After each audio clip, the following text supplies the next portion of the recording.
హైదరాబాద్లోని గాంధీభవన్ వద్ద తీవ్ర ఉద్రిక్త పరిస్థితి నెలకొంది. మోదీ దిష్టిబొమ్మను కాంగ్రెస్ మహిళా కార్యకర్తలు వ్యక్తం చేశారు. మహిళలకి 33% రిజర్వేషన్ వెంటనే అమలు చేయాలని మహిళా కాంగ్రెస్ శ్రేణులు డిమాండ్ చేశారు. బీజేపీకి జీఎస్టీ మీద ఉన్న శ్రద్ధ మహిళా రిజర్వేషన్ అమలు లేదని ఆరోపించారు.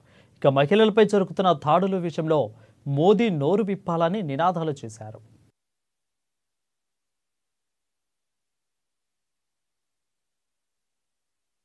రేవంత్ అన్న ఈరోజు ఓబీసీ బిల్లు ప్రవేశపెట్టి అందరు చెంప మీద చెల్లుమని కొట్టే విధంగా, బీజేపీ వాళ్ళ చెంప మీద చెల్లు పెట్టే విధంగా ఈరోజు ఇక్కడ ఫస్ట్ రాష్ట్రం తెలంగాణ నుంచి మొదలు పెట్టాం. కంప్లీట్గా సంపూర్ణంగా చేశాం. ఈరోజు వాళ్ళ మా సీఎం గారిని చూసి సిగ్గు తెచ్చుకోవాలి ప్రధానమంత్రి అని నేను అంట.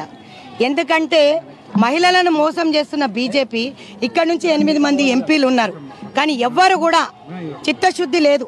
నిర్మలా సీతారామన్ గారే కానీ అక్కడున్న మహిళ, ఇప్పుడు ఢిల్లీ సీఎంని చేశాము, ద్రౌపది ముర్ముని చేశాము, ప్రెసిడెంట్గా అంటున్నాం. గతంలో మేము కూడా కాంగ్రెస్ పార్టీలో ఉన్నప్పుడు అందరికీ కూడా పెద్దపీట వేసింది. మమ్మల్ని చూసి వాళ్ళు నేర్చుకొని ఇప్పుడు వేస్తున్నారు పెద్దపీట. కానీ మేము ఎప్పుడో పెద్దపీట వేసినాం. మేము ఒక్కటే ప్రధానమంత్రిని డిమాండ్ చేస్తున్నాం. మహిళల పట్ల ఎప్పుడు వాళ్ళకి చిత్తశుద్ధి లేదు. ఇప్పుడు వారికి నాకు తెలిసి కూడా ఉండదు. 33% వాళ్ళ బీజేపీ పార్టీ ఆఫీస్లో మా చెల్లెండ్రు చాలా మంది ఎదురు చూస్తున్నారు. మాకు అవకాశాలు వస్తాయి లోకల్ బాడీ ఎలక్షన్స్లో, జెడ్పీటీసీలో, ఎంపీటీసీలో అని. డీలిమిటైజేషన్ అని చెప్పి మళ్ళీ ఒకటి అడ్డం పెట్టినాడు. అసలు ఆయనకు చిత్తశుద్ధే లేదు. మోదీ బీసీఏ కాదు.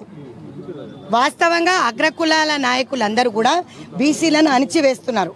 కాబట్టి మేము ఒకటే మాట మాట్లాడుతున్నాం, మహిళల హక్కు కాల రాస్తే ప్రభుత్వాలు కూలిపోతాయి.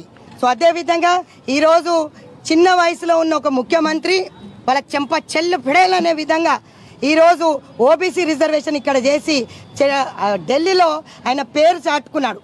దేశంలోనే పెద్ద పేరు తెచ్చుకున్న అగ్ర రాష్ట్రంలో తెలంగాణ మొట్టమొదటి స్థానంలో నిలబడింది. వీళ్ళందరూ కూడా 10 ఏళ్ళు ఉండి ఇక్కడ కేసీఆర్ కానీ అక్కడ నరేంద్ర మోదీ కానీ ఎవరికి కూడా చిత్తశుద్ధి లేదు. మేము 33% పార్లమెంట్లో పెట్టిన బిల్లు ఇమీడియట్గా ఇంప్లిమెంట్ చేయమంటున్నాం. ఇది ఇక్కడితో ఆగదు.